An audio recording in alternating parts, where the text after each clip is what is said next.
اپنی پہچان جو سی ہے وہ کبھی بھی ایک یا دو دن کا کام نہیں ہوتا سر.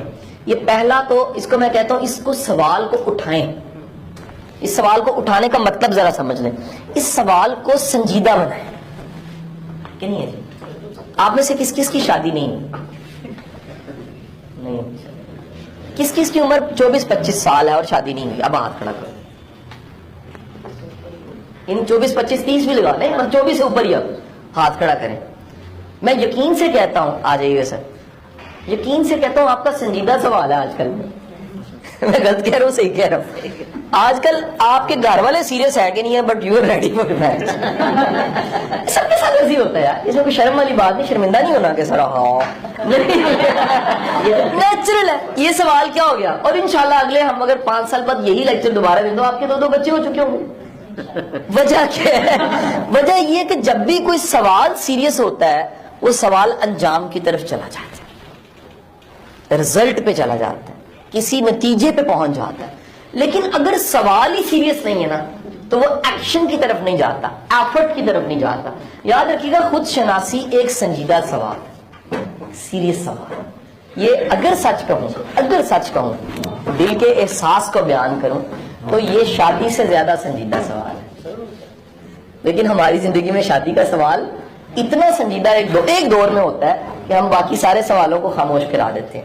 یہ وہ سوال ہے جیسے آپ کسی سیٹ پہ بیٹھ گئے اور چبھن ہو رہی ہے، کوئی چیز ایسی تھی اور تنگ کر رہی ہے، آپ کو اٹھنے پہ مجبور کر رہی ہے کہ یار سیٹ بدل لو. یہ سوال چبھن دینے والا سوال ہے. اگر یہ چبھن پہ نہیں گیا تو سر اس کا جواب نہیں ملے گا. یہ پرابلم کیا ہوتی ہے؟ لیکچروں میں اٹھتا ہے یہ سوال. مثلا ایک لیکچر ہوا قاسم علی شاہ کا، اس میں سوال اٹھا سر میں اپنے آپ کو کیسے جانوں. اچھا اس کے بعد 20 دنوں بعد بلال کتب کا ہو، اس میں پوچھا سر جی میں اپنے آپ کو کیسے جانوں. تو یہ سوال کیونکہ کبھی کبھی اٹھتا ہے اس لیے جواب تو نہیں آتا. سر یہ بالکل سوال ایسی ہے کہ آپ کسی دروازے سے اگر جواب آنا ہے تو چمٹ گئے اس دروازے سے کہ مالک مہربانی فرماؤ. سر پھر اشاروں میں قسطوں میں جواب آتا ہے. دنیا کا کوئی بندہ ایک دم سے نہیں جان سکا کہ یہ میں پیدا ہوں، یہ بزنس کی تعلیم دے رہا ہوں، یہ وکالت کرنی شروع کر دیا اور یہ میں نے لیڈر بننا ہے تو ڈائریکٹ لیڈر ہی بنتا. محمد علی جناح قدم ادھر ہی کیوں نہیں رکھے جو ایگزیکٹ تھے؟ سر قدرت نے آپ کے لیے لازم کر دیا کہ ڈھونڈ کے رستہ ملے گا آپ کو. آپ انسان ہیں، یہ نہیں ہو سکتا کہ آپ بٹن دبائیں رستہ بن جائے نہ. کوشش آپ کے ساتھ جڑی ہوئی ہے. اس نے یہ فرق رکھا ہے، اس نے افضل مخلوق بنائی ہے. کون کہتا ہے فایا کون ہو جاتا ہے. وہ کہتا ہے تم چاہو گے اور پھر کوشش کرو گے پھر ہوگا. یہ ہے خالق اور مخلوق میں فرق. خالق سوچتا ہے ہو جاتا ہے، کہتا ہے ہو جاتا ہے. ہم سوچتے ہیں، کہتے ہیں، کوشش کرتے ہیں پھر ہوتا ہے. اس سوال کا جواب شعوری کوشش سے شروع ہوتا ہے، ٹکرے مارنے سے ہوتا ہے. بقول ڈاکٹر علی ساجد تھے، ٹھیک ہے کہ نہیں، وہ سب سے ان کا ماشاءاللہ جملہ کہتے ہیں ٹکرے مارنے سے. تو یہ ٹکرے مارنے سے ہوتا ہے سر، یہ ایفرٹ سے ہوتا ہے. یہ کئی جگہ آپ کو بھاگنا پڑتا ہے، ٹکرے مارنی پڑتی ہیں، کئی جگہ تک آپ کو جانا پڑتا ہے. آپ کئی ٹریجڈیز سے اپنے آپ کو اصل دیکھتے ہو. آپ کا اصل چہرہ کہیں حادثات سے نکلتا ہے، کئی جگہ آپ کے اندر کا لالچ کسی مقام پہ نکل آتا ہے.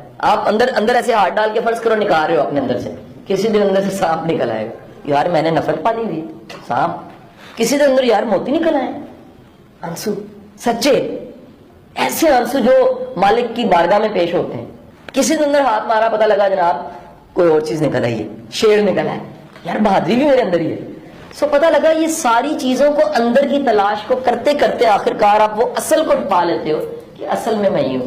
یہ جو سفر ہے نا، یہ سفر سوال کو کیری کرنے کے بعد کا سفر، اگر آپ اس کو اٹر کرو، یعنی اگر آپ اس سوال کو رکھ کے چل رہے ہو اور بول پڑو تو پتہ آپ کیا کہو گے؟ بلیا میں کی جانا کون. یہ ہے سفر میں یہ حالت. جب بندہ بن جاتا ہے تو پھر اسے سمجھ آ جاتی ہے کہ نہ میں اور نہ وہ، ختم.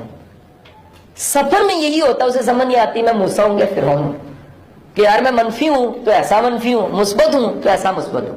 سفر ہے. لیکن کسی قریب کنارے پہ پہنچ جائیں تو پتہ لگتا ہے اصل میں کون ہوں. پھر آپ اسی شخصیت، اسی نام کے ساتھ انجام کی طرف چل پڑتے ہیں، اسی شناخت کے ساتھ دنیا میں سے